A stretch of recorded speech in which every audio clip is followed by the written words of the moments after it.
نحمدہ و نصلی علی رسولہ الکریم اما بعد فاعوذ باللہ من الشیطان الرجیم بسم اللہ الرحمن الرحیم قال اللہ تبارک و تعالی وقرن فی بیوتکن ولا تبرجن تبرج الجاہلیۃ الاولی صدق اللہ مولانا العظیم و صدق رسولہ النبی الکریم ونحن علی ذلک لمن الشاہدین والشاکرین والحمد للہ رب العالمین۔ میرے نہایت ہی واجب الاحترام اخلاق نشریات کے معزز ناظرین کرام، آج کل سوشل میڈیا پر سب سے زیادہ دیکھی جانے والی ویڈیو 14 اگست یوم پاکستان کے دن مینار پاکستان کے مقام پر جو کچھ ہوا، اقبال پارک کے اندر عائشہ اکرم نامی لڑکی کے ساتھ جو سلوک رکھا گیا، اس پر مختلف تبصرے کیے جا رہے ہیں، مختلف ڈسکشن سامنے آ رہی ہیں اور مختلف لوگوں کی مختلف رائے سامنے آ رہی ہے۔ ناظرین کرام، سوچنے کی بات یہ ہے کہ اس واقعے کے موقع پر، اس واقعے کے وقت میں عائشہ اکرم نامی خاتون جس کی عمر 28 سال ہے، وہ اپنے ایک نوجوان ساتھی سہیل نامی شخص کے ساتھ اس پارک میں آئی اور ان کے ساتھ ان کا کیمرہ مین بھی موجود تھا۔ یاد رہے کہ گوگلی، ٹک ٹاکی اور انسٹاگرامی معلومات کے مطابق یہ عائشہ اکرم نامی لڑکی جو ہے وہ ایک کنواری لڑکی ہے، اور اس کا یہ جو شخص ہے سہیل نامی شخص، یہ اس کے ساتھ جو ہے وہ بغیر کسی تعلق اور بغیر کسی رشتے کے اس کے ساتھ جو ہے وہ رہتا ہے اور اپنے ماں باپ سے ناراض ہے۔ اور جب یہ اس پارک کے اندر آئے تو ان کے ساتھ ان کا کیمرہ مین صدام نامی نوجوان بھی موجود تھا۔ تو سوچنے کی بات یہ ہے کہ آیا ہم ایک اسلامی معاشرے کے اندر رہتے ہیں، ایک اسلامی ملک کے اندر رہتے ہیں، آیا اسلام اور اسلامی معاشرہ ہمیں اس بات کی اجازت دیتا ہے کہ ہم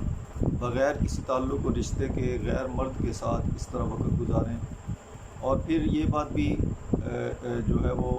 دیکھنے میں آئی ہے کہ اس کے ٹک ٹاکس وغیرہ جو ویڈیوز وہ بناتی ہے، اس کے اندر بھی بہت زیادہ بیہودہ چیزیں اور غیر شرعی چیزیں جو ہیں وہ سامنے آئی ہیں۔ تو سوچنے کی بات یہ ہے کہ ہم جس معاشرے کے اندر، اسلامی معاشرے کے اندر رہتے ہیں، اس اسلامی معاشرے کے اندر ہمارے ہاں جو ایک رشتوں کا جو ہمارا تقدس ہے، بہن کا رشتہ ہے، اسی طرح بیوی کا، میاں بیوی کا رشتہ ہے اور ماں باپ کا رشتہ ہے، تو ان رشتوں کے تقدس کو پامال کیا گیا۔ وہ سب سے پہلے تو سوچنے کی بات ہے کہ اس لڑکی کی طرف سے پامال کیا گیا کہ وہ اپنے ماں باپ کی اجازت کے بغیر ایک غیر شخص کے ساتھ کیوں وقت گزار رہی ہے اور کیوں اس کا آنا جانا ہے۔ اور پھر جس انداز کے اندر پارک کے اندر وہ آئی،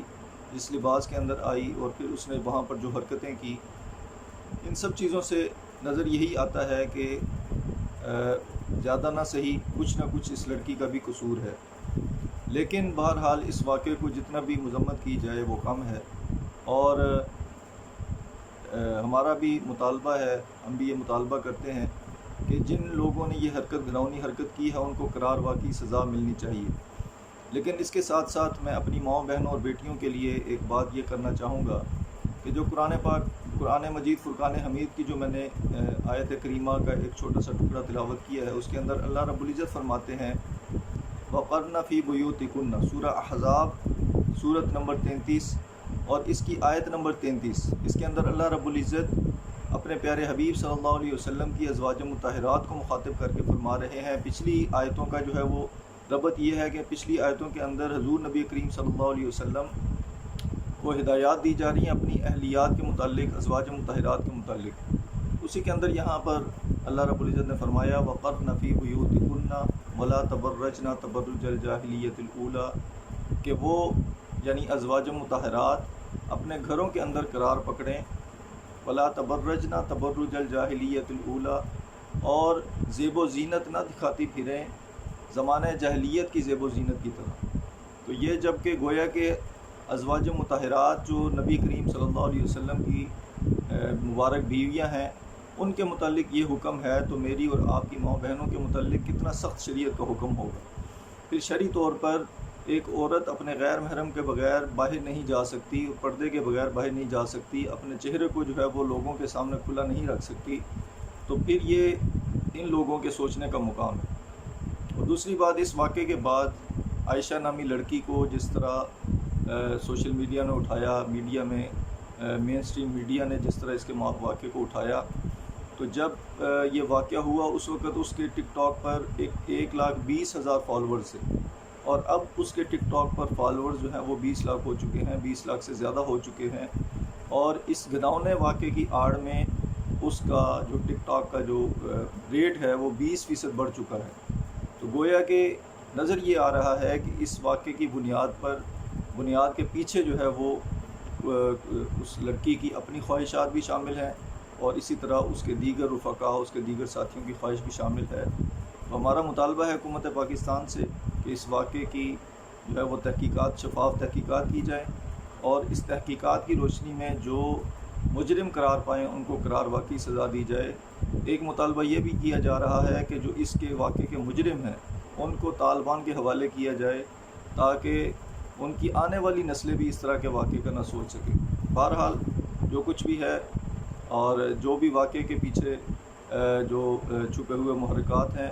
یا اس واقعے کی آڑ میں جو کچھ کیا گیا، اس کے بارے میں آپ اپنی رائے بھی دے سکتے ہیں۔ یقیناً آپ کی رائے کو اہمیت دی جائے گی۔ آپ کومنٹ سیکشن کے اندر اپنی رائے کا اظہار کر سکتے ہیں۔ ہم نے اپنی رائے کا اظہار کر دیا قرآن و حدیث کی روشنی میں، قرآن و سنت کی روشنی میں۔ آپ بھی اپنی رائے کا اظہار کیجئے نیچے کومنٹ سیکشن میں۔ اللہ رب العزت ہمارا حامی و ناصر ہو۔ وما علینا